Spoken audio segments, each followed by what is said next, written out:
Funding for NJ Spotlight News provided by the members of the New Jersey Education Association, making public schools great for every child. RWJ Barnabas Health. Let's be healthy together. New Jersey Realtors, the voice of real estate in New Jersey. More information is online at njrealtor.com. And Orsted, committed to delivering clean, reliable, American-made energy.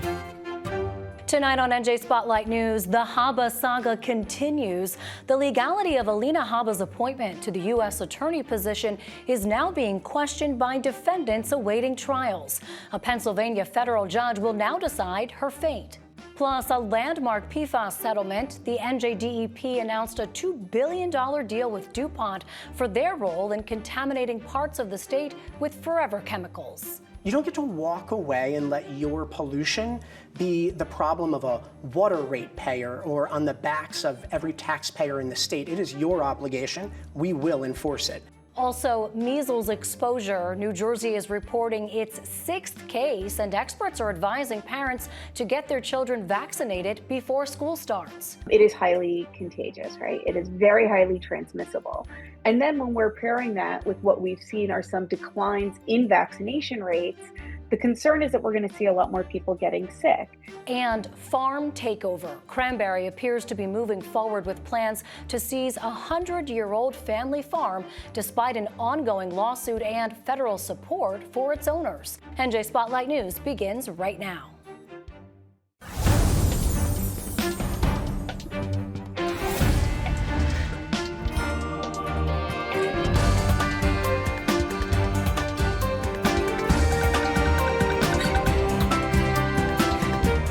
From NJPBS Studios, this is NJ Spotlight News with Brianna Vannozzi.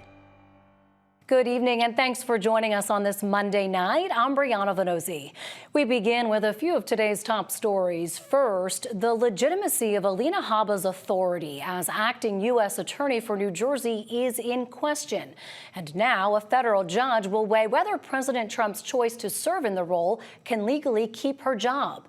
Pennsylvania U.S. District Judge Matthew Brand signaled on Friday that he'll rule on Habba's appointment following a series of controversial moves by the Trump administration to keep her in power after her temporary term expired.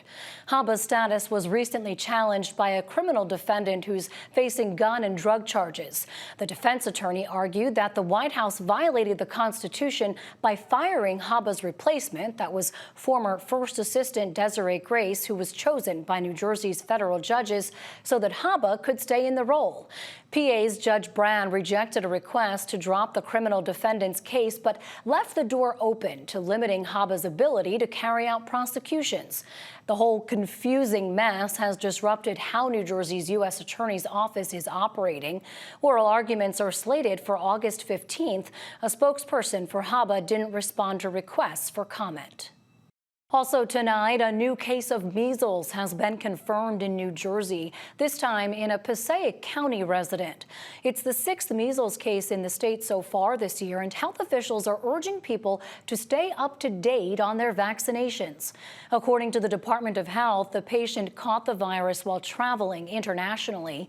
This case is not related to others reported in July in Hudson and Ocean counties. That means New Jersey isn't experiencing an outbreak. The CDC defines that as 3 or more related cases. But health leaders are alerting residents of potential exposure. The patient visited the Chilton Medical Center in Pompton Plains while contagious. Anyone who was in the emergency department on July 31st between 7 p.m. and 3:30 a.m. should check in with their primary care doctor. So should residents who were in Chilton's main hospital ICU on the 5th floor between 1:30 a.m. and 12:30 p.m. the following day. That was August 1st. People exposed and infected could develop symptoms as late as August 24th.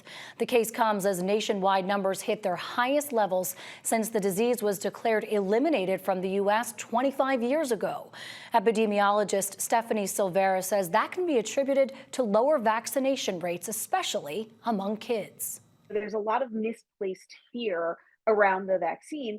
And quite frankly, post-COVID, vaccine rates are down overall. And so we've seen a lot of pushback in ways that are now manifesting as increased illness. And I think that a lot of healthcare providers are very concerned that not only are these numbers higher than they've been ever, but they're significantly higher than they were even a year ago. And after nearly 60 years of existence, the Corporation for Public Broadcasting is shutting down. The private nonprofit corporation helps pay for PBS, NPR, and 1,500 local radio and TV stations, including this one. The announcement made late Friday comes after Congress approved and President Trump signed a bill clawing back $1.1 billion in federal grants that had already been approved for public broadcasting over the next 2 fiscal years. The Senate Appropriations Committee last week also approved a bill that'll zero out funding for the organization moving forward, which the CPB said hasn't happened before in 5 decades. The White House claims the public media system is politically biased and an unnecessary expense for the government. The organization told employees most staff positions will end with the fiscal year on September 30th, and a small transition team will stay on until January to finish any remaining work. Since it was founded in 1968, the CPB has fueled the production of educational programming like Sesame Street and, more recently, shows like Finding Your Roots and Daniel Tiger's Neighborhood. The cuts are expected to hit rural and small stations the hardest, and it's likely some won't survive. Well, it's being called a landmark victory. New Jersey today reached a historic environmental settlement, securing an estimated $2 billion from DuPont and other related chemical companies over decades of pollution at 4 industrial sites across the state.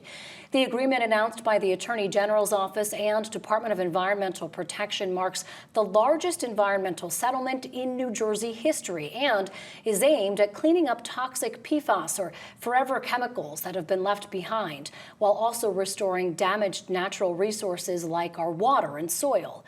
Joining me now to talk about what this deal means for residents and what comes next in holding polluters accountable is New Jersey's top environmental official, DEP Commissioner Sean LaTourette. Welcome. Good to have you on such a big day for the state. I know this has been something that you in particular have wanted to see through to the finish.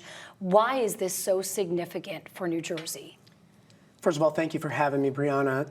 This is significant for New Jersey in no small part because our state is ground zero for some of the worst impacts of PFAS forever chemicals. Yeah. Right? Our state was home to an epicenter of PFAS manufacturing. And there are also other sites in the DuPont family of companies that are also covered by this settlement. And it's going to, over time, help tremendously to improve and protect public health and the environment that we all share. Let me just go back to basics for a moment. Why are these forever chemicals so dangerous? What have these communities in and around where these polluted sites have been, what have they been up against in terms of pollution and their health? Sure. We've all heard and lived stories like this one before, right?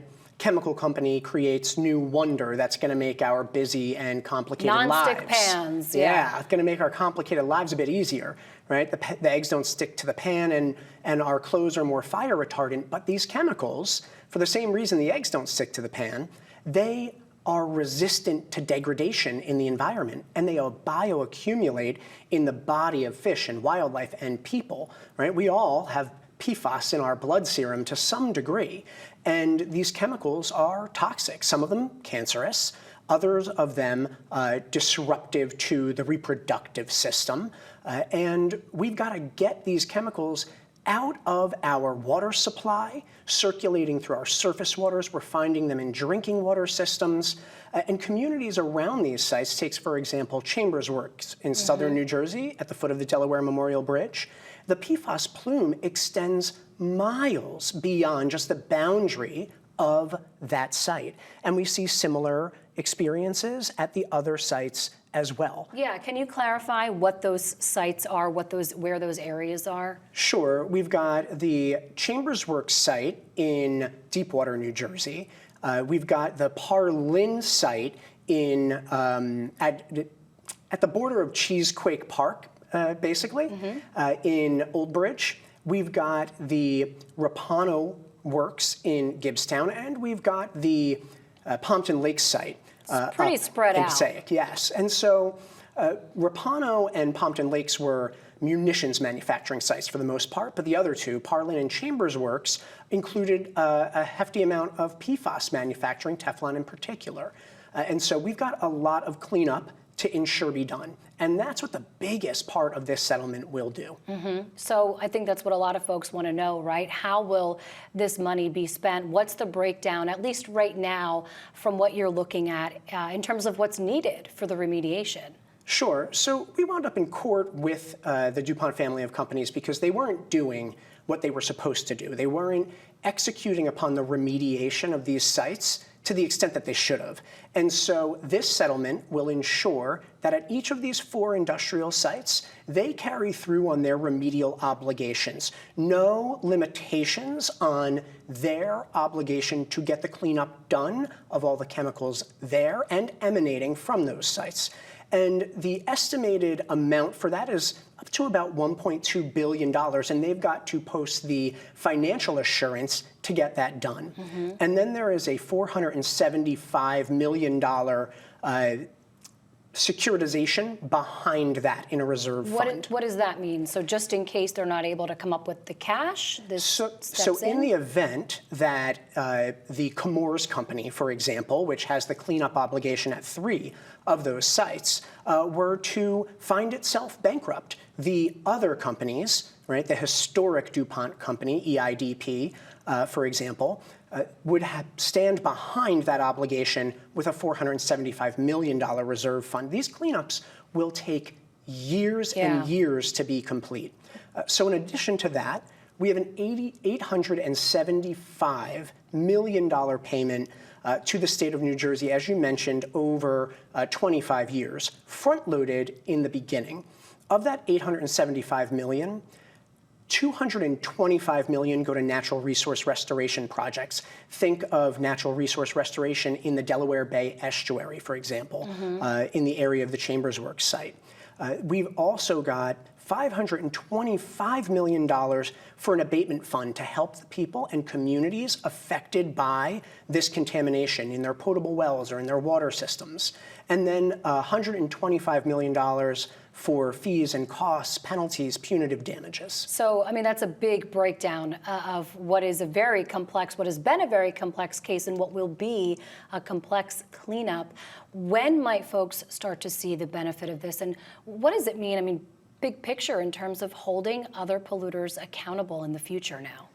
So I think first and foremost, this settlement sends the message, not unlike the settlement we struck with 3M on PFAS obligations earlier this year, or Solvay 2 years ago, that we expect and that the people of New Jersey deserve that you leave the place better than you found it. You don't get to walk away and let your pollution be the problem of a water rate payer or on the backs of every taxpayer in the state. It is your obligation. We will enforce it. And I think that message is loud and clear. And also important is the reality that these chemicals, PFAS in particular, circulate so widely throughout our environment. They're so resistant to degradation. That's why they're called forever chemicals. It's going to take a long time to get them under control. This abatement fund will help us do that. So for example, if you're a homeowner in the 15% of New Jersey that still has potable drinking water, you're not connected to a water system, and you find PFAS in your well, this abatement fund is going to help you have treatment on your water well so that we can get the PFAS out of your water and away from your kids.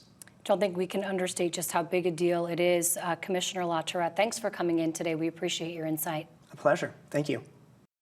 Well, Planned Parenthood clinics across the country, including here in New Jersey, are facing major funding cuts.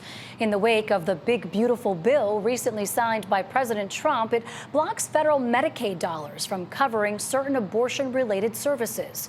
The move is sparking concern from both medical providers and patients, especially those in underserved areas who rely on Planned Parenthood for other routine care like reproductive health and cancer screenings. Democrats Democratic Congress members in New Jersey today warned the federal cuts will have severe ripple effects, including delayed or loss of care for low-income women. Senior correspondent Joanna Gagos was at an event earlier today at a Planned Parenthood center in Perth Amboy and joins us now with the latest. Hey, Joe, it's good to see you. I know the big concerns here are about how these Medicaid cuts in particular will affect these centers. What can you tell us about that? Yeah, Brianna, one key provision in that bill says that no Medicaid reimbursements can be used at any Planned Parenthood location. Now, to be clear, Planned Parenthood does provide abortion services, but abortions have never, by law, been allowed to be covered by Medicaid ever. Now, Planned Parenthood advocates say that precluding any Medicaid dollars from coming to their centers would have a major impact on other health care services that they provide. That includes pelvic screenings, STI screenings, cancer screenings, and birth control. Now, Congresswoman Mikey Sherrill was here. She, of course, is the Democratic candidate for governor in New Jersey. She painted the picture of what we could see here in New Jersey by highlighting what's happened in other states where Planned Parenthood funding was cut. Here's what she had to say. In Texas, patients lost access, unintended pregnancies went up, and cervical cancer rates rose. Indiana's clinic closures contributed to an HIV outbreak. Iowa lost more than 80% of its family planning services. These are the real consequences of letting ideology drive healthcare policy. Even right here in New Jersey, cuts to Planned Parenthood have led to serious consequences. In 2010, Governor Chris Christie defunded Planned Parenthood, and STIs went up by nearly 27% over the next 5 years. That's what we are talking about. Now, if the changes in the bill do take effect, 200 centers across the country could close, and 90% of those are in states like New Jersey, where abortion is still legal. And 1.1 million people who do receive health care at these centers wouldn't have access to it. Now, here in New Jersey, 1/3 of the people who do receive access at a Planned Parenthood center are Medicaid patients. Now, we reached out to the Republican candidate for governor, Jack Ciattarelli, to ask if he were elected governor, would he defund Planned Parenthood like his Republican predecessor, Chris Christie. We didn't receive a response in time for this story, but we do know that he has spoken out against the overturning of Roe v. Wade, says he didn't support it, that he does support abortion up to week 20, but that he would support a ban after that. Brianna. Joe, we know that the Planned Parenthood Federation of America has sued the Trump administration over this. The president of the Planned Parenthood Action Fund was with you today. What did she have to say about that lawsuit? Yeah, Planned Parenthood says that they were singled out in this bill. Now, the bill doesn't specifically say Planned Parenthood. It says certain nonprofit abortion centers cannot receive Medicaid payments. Planned Parenthood says that if they can't get those reimbursements, it would cripple the whole system. Here's what their national president, Alexis McGill Johnson, had to say today. We sued the Trump administration because we believe that banning access to Planned Parenthood by taking away Medicaid funds is really a violation of our First Amendment rights. Essentially, this is an ideological attack. This was an attempt to enact a backdoor abortion ban, and we can prove that simply because when we saw this legislation come forward, right, this is really designed to attack Planned Parenthood. We believe that violates our First Amendment rights, and that is what the judge in Massachusetts also believed, and that is why we believe we won the preliminary injunction. Now, that Massachusetts judge said the bill's language amounts to legislative punishment. The Trump administration, of course, pushed back against the ruling, saying states should not be forced to fund organizations that have chosen political advocacy over patient care, that the ruling undermines states' flexibility and disregards longstanding concerns about accountability. We can, of course, expect to see this in the appeals process and here on the campaign trail in New Jersey. Back to you, Brianna. Joanna, thanks. Yeah, I'm sure this is not the last time we'll be hearing about this in the lead up to the November election. Joanna Gagos for us in Perth Amboy. Thanks so much. Another political poll puts Democratic nominee Mikey Sherrill ahead in New Jersey's race for governor. The survey conducted by Patrick Murray's firm StimSite Research has Sherrill with a 6-point lead over Republican Jack Ciattarelli, which means, among other things, the two candidates' recent announcements of their lieutenant governor running mates hasn't much moved the needle. Sherrill's choice of Centenary University President Dale Caldwell was largely seen as a way to shore up support from black voters, a key part of the Democratic base, voters who steered heavily toward Newark Mayor Ras Baraka during the primary election, and may not see many similarities between the two. Senior political correspondent David Cruz reports. My voice is going to grow and grow and grow and grow. Newark Mayor Ras Baraka is nobody's number two, and it's agreed that all those Democrats who were calling for Mikey Sherrill to pick him after the primary were out of touch with political reality. But that fervor did confirm how important black voters, who overwhelmingly supported Baraka in the primary, are to Democrats in the fall. Hi, this is Mikey Sherrill, and I'm so excited to be here with my brand new running mate, Dr. Dale Caldwell. Most observers assumed that Sherrill would choose a black running mate. In fact, several were vetted and others turned down the offer. Caldwell is no slouch, let's be clear about that. He's a former regional head of the U.S. Tennis Association, a deputy commissioner from a state agency, and a Board of Ed member in New Brunswick. He's well-schooled. He comes from a family of civil rights, so he gets that. He is definitely unapologetically black. I think it's a good sign. One, as a black man, I think she's given a nod to a part of the constituency and the political population that is often forgotten. Two, he's a reverend, so I think she's signifying some nod to the black church and being a black pastor. But Caldwell's selection came as a surprise to many in the party. No legislature experience, no real electoral experience. And, anecdotally anyway, no Baraka when it comes to juicing up voters. It's almost like they're playing four corners, right? Maybe they got some data that's saying that they have a substantial lead in this race. I'm not feeling that on the street. I'm hearing a lot of folks mentioning the other candidate over and over about him being present. I think where our Democratic candidate is coming short, in my view, is on specifics. And ultimately, it's the top of the ticket that carries the day. No one ever voted for a governor because of their LG pick. I just don't think it's that important a decision in that sense. So their ability to go make the case for their ticket, to make the case for their candidate is what's important. Everything rises and falls with leadership. I think the message on the other side is very Nixonian. To have a law enforcement, law and order nod really speaks of a Southern strategy, right? This lean towards the right.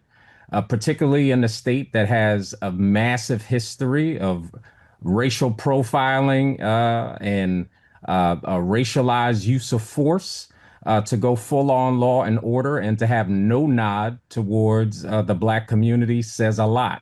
I think it's unfair to expect Dale Caldwell to do some amazing thing. The issue is that Dale is a respectable, no one will say anything bad about Dale. The issue is that selecting an African-American does not turn the switch for African-American voters to come out.